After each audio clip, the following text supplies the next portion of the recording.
What's up, guys? So today I want to show you my RC collection and kind of just my setup and give you guys a little bit tour. And I think I'll show you my cars first and then show you guys kind of the tools I use and just other stuff I have in general. And you may be wondering, why the heck is this important and why should I give a crap? And kind of the main reason I'm doing this is just to show you guys kind of what you can expect on the channel coming up, and also showing you the stuff I use may help you kind of figure out what you might want if you're getting into the RC hobby and what stuff you find might be useful. So to begin with, I'll start with my car in the back. So this is my Kraton 6S. This is probably my first large-scale RC car. And I'll kind of go on a quick journey. So my first RC car that I ever got was, or hobby grade RC car, was a T-Max 3.3. I had that for quite a while, actually. Never really got too connected with it, just because I was fresh into the RC hobby and didn't really, I'll say I wasn't comfortable with messing with it. I was scared of it because it was a real engine in it, and I was scared that I was going to screw something up. So I didn't really do a lot with that. And I ended up getting my first electric RC car, which was a Mini E Revo. And I ended up trading both those cars off for this right here. And tell you what, guys, I don't regret it. I was kind of nervous at first, but I don't regret it at all. I got this used, of course. It has, I'll just show you guys, has a Kraton 8S system, which I'll just say I do not recommend doing this. It is way too powerful for the car. I've upgraded both front and rear diffs and swapped them out to the EXB edition. I have several aluminum upgrades on this from M2C Racing, and kind of just your standard Kraton 6S upgrades. But I'll tell you guys, the Kraton 8S system, I do not run it on 8S, but I just think on 6S it just has so much torque with that larger motor that it's just a lot harder on the drivetrain than it would be with a 6S motor on 6S. So this is just a kind of a rundown of this car. Again, I'm not going to go in too depth on this little tutorial, and I can save this for another day when I'm actually bashing the car, and before I get bashing I can give you guys a more detailed of what I'm running. So moving on, what you guys have probably seen the most, or have seen the most, is my Outcast 4S that I got brand new in November. This is my first large-scale RC car that I've ever bought brand new, and this was kind of a stepping stone for me. I know it hasn't been that long, but I'll definitely say, just being one of the first RC cars I've gotten brand new, it's a nervous feeling when you're spending that much money, and you save up for a while, if you're truly going to enjoy it or not. Especially when I had a 4S Max before this, and I got rid of it, and it was just that time period I was nervous about if I was truly going to enjoy this, and if I got rid of a car that I really liked before it. But tell you what, guys, like I said a million times, I don't regret it at all. This car is completely stock for now, and it has done very well. I don't have too many complaints with it. I know I had to check the slipper clutch right out of the box because I noticed it was kind of slipping. And right now I'm noticing that the servo saver is definitely weak, like I've heard. And I may upgrade the servo in the future, but I don't have too many upgrades planned for this thing because I don't think it'll need any. But that's it for this car. Again, not much to say because I just haven't had it for too long. I'm going to promote it again. I got my roof rack on this thing, which has saved my butt quite a few times. And this thing, I've had it in, this body is in pretty good shape for being as old as it is. Okay, next up is my TRX4 with the Axial SCX10 body. A lot of people, when they see this, they think it's an SCX10 just because they see the Axial Jeep body, but nope, it's a TRX4 underneath. And this car I bought as a kit used. It was brand new, but I got a pretty good deal on it. I was able to build the car, which is something I enjoy because it's like putting together a giant Lego set. And it was just kind of a blast to assemble. And I've done a few upgrades. I think I've had the car for right about a year now. I have a Hobbywing 1080 in it, still running stock motors, or the stock motor and stock shifting servos.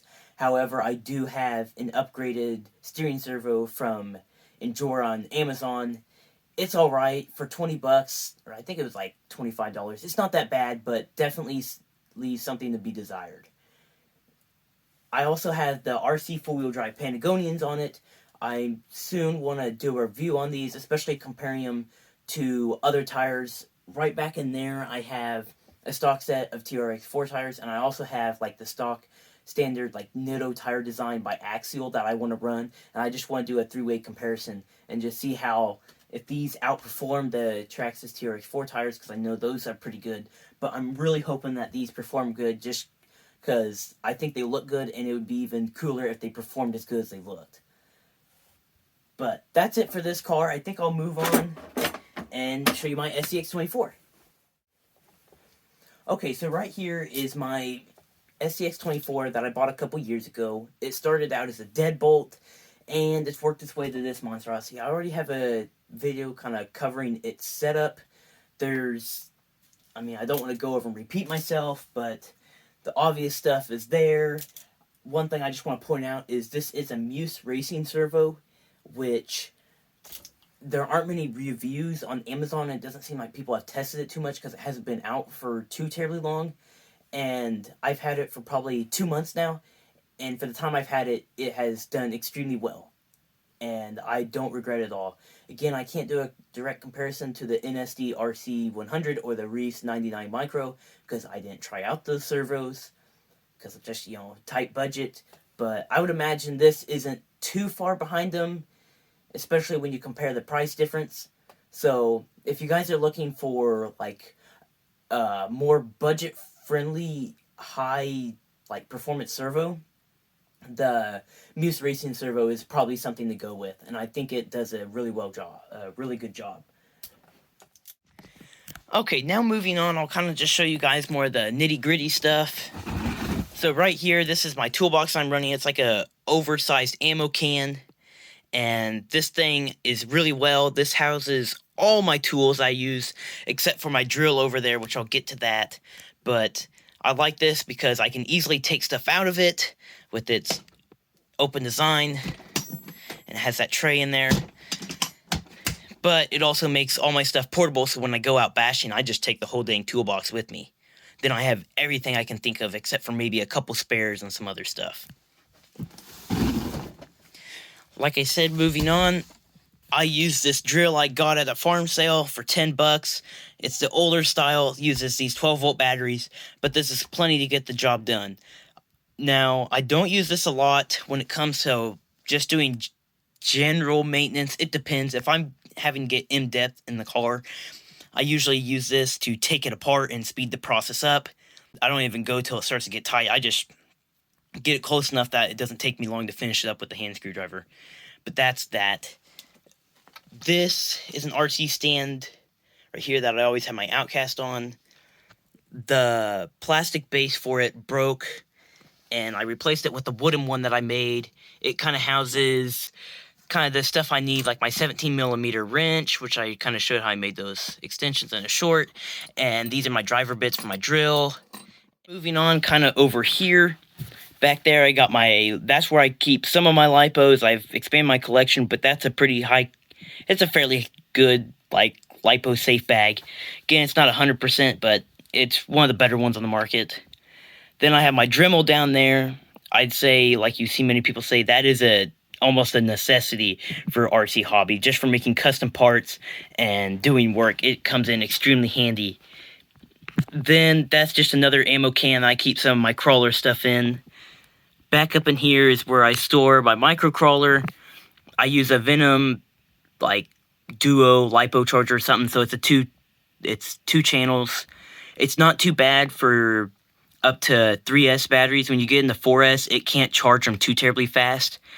So that's just one thing to keep in mind. Luckily, though, I don't really run too many 4S batteries. I usually like to try and use two 2S batteries for this, although I do have one 4S battery for it. Then back up in here, there's some things just like to mention neodymium magnets. Those are very helpful.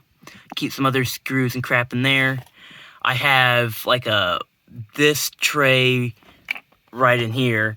is like a servo wire extender thing. I have micro drill bits right there, which come really handy for doing stuff for my microcrawler, battery charger, and then back here I keep Loctite, super glue, Elmer's glue, and some servo mounting tape. And you may be wondering why I'll keep Elmer's glue. That's because it's really good for holding screws into plastic like Loctite isn't. Then moving back up in this corner, I keep my trailer for my TRX4. Then I made this little deal, which I keep all my remotes on, except for the one for my Kraton, which I keep in my toolbox. A couple aerosol cans to kind of blow them off. They don't work too well, but if you're in a pinch, they kind of work decent. Here's one thing I recommend building sometime. Now, I don't know if I did the best job at this, but this is just like a little work tray, so I can work inside the house and take stuff that's greasy apart. I don't know about oily, because it could leak out the sides, but, like, this is one of my old discs out of my Kraton that I need to tear apart and get all the degrease and all that stuff, just for parts. But this comes in really handy for tearing apart differentials and other dirty, greasy parts of working on RC cars. This comes in really handy. Back up under there, I just have a couple other things like a scale. One other thing I just want to mention before we're done is these, like, having containers and stuff to put screws in is very handy. These little Tupperware containers I found at a garage sale come really handy for, like, several things. You can isolate screws from each other, but one thing I found especially important is, like, when you're doing shocks. I know people don't recommend it, but, like, if I have to fix a shock or something and I don't want to, or if, you know, I'm low on shock oil, or just anyhow, if I'm going to reuse the shock oil, I can pour the shock oil into here, and then it's just a really easy way to put the shock oil in and then pour it right back into the shock when I'm done working on it. But again, buying little containers like these are really helpful, and having something with the magnet on the bottom is also very helpful in general. But that's about it, guys. Again, there's not a whole lot to my setup, but I've built it up over the years. If there's anything you guys think I could add on to it to make it better, if there's any tools I'm missing, but if there's something you guys think is missing, other than a couple other RC cars, let me know. But mainly, I just kind of wanted to show you guys what I use, and who knows, maybe you guys will see something that you're like, oh, that's kind of nice, and you might want to add to your little collection of RCs. But anyhow, that's it, guys. Thanks for watching. Appreciate it.